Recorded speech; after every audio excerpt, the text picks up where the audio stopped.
Hey, Jawad Sheikh here from TechFoo.com, here to talk to you about ransomware and what you can do about it today.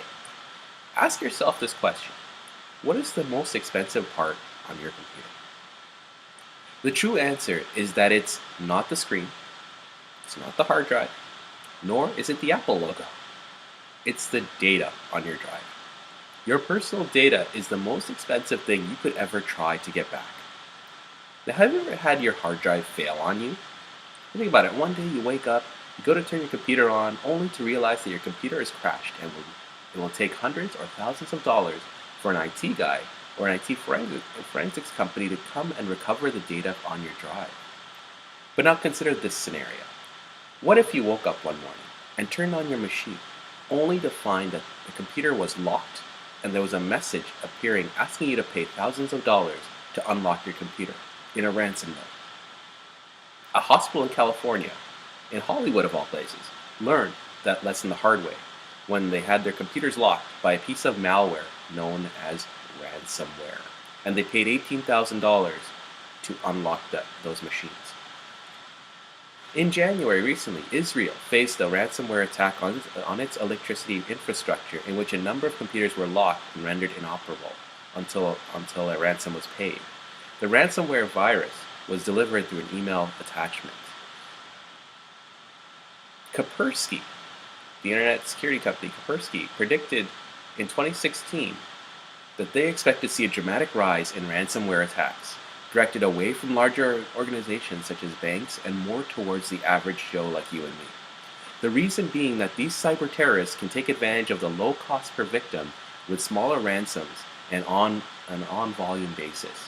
What's worse is that Mac users can expect to pay a higher Mac price, which is unfortunate.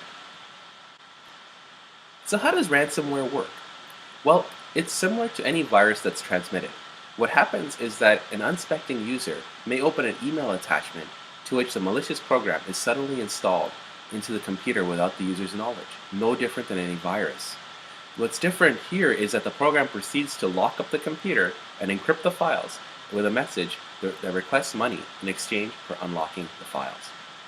All the while, and behind the scenes, your personal files are being uploaded to a remote server.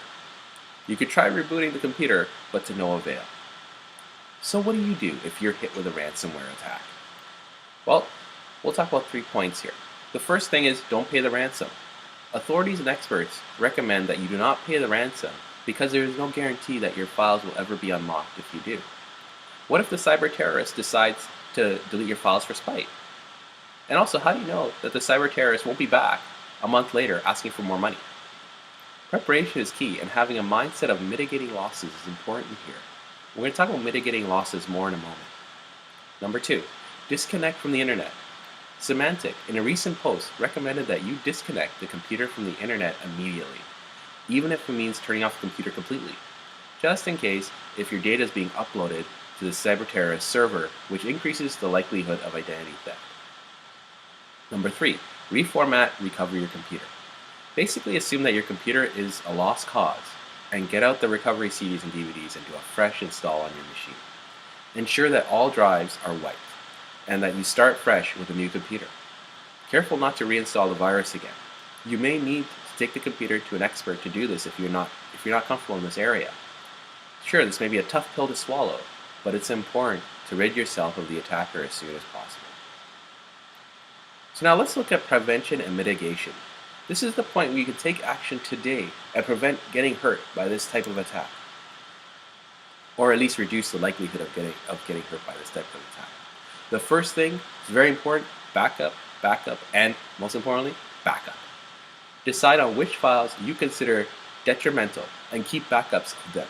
There are 2 approaches to this: an online backup and an offline backup. If you can do both, great, but either one is fine at minimum. First, for online backups, take advantage of services like Google Drive, Dropbox, Box, so on. Create an account and pay for the extra storage if you need to pay for it. Set up regular backups and syncs to your account so that your files are always there. There are also other benefits to having your files available anywhere you need on such a service because, and especially the primary benefit there is that you never lose your data. Recovery is only a few button clicks away. Also, for offline backups, it may be as simple as just making a CD or DVD of your data, just constantly making fresh CDs or DVDs, or just buying a USB drive and just syncing to that USB drive. Either way, you have simple access to your important files on the disk when needed. Number two, have a plan. Having a mitigation plan is no different than having a fire escape plan in your home. You simply plan out what you want to do when you no longer have your files. Not only are backups key to this plan, but also recovery CDs and DVDs as well. Be prepared with the idea of not having your computer anymore and having to start fresh by making a list of programs that you will need to reinstall it along with their serial numbers. Take advantage of an online note-taking site like Evernote to store that information. If your files are all over the place on the computer, reorganize your files into one location, even if it means just putting it on your desktop or on your documents folder, just so that it's easy to back up and restore those files too. And finally, be suspicious of email attachments and links inside emails. Unless you're expecting something from a friend or a colleague, question all attachments that come into your inbox, even if it means sending a quick note or phone call to that friend to verify that they sent you that message. Also, be suspicious of pop-up links in your browser. If you're not sure about a pop-up message, don't click it. Close the browser if you have to. I was just at Starbucks last week, and I was struggling to get onto the Wi-Fi, and all of a sudden I saw this pop-up message saying, click here to connect to the Wi-Fi.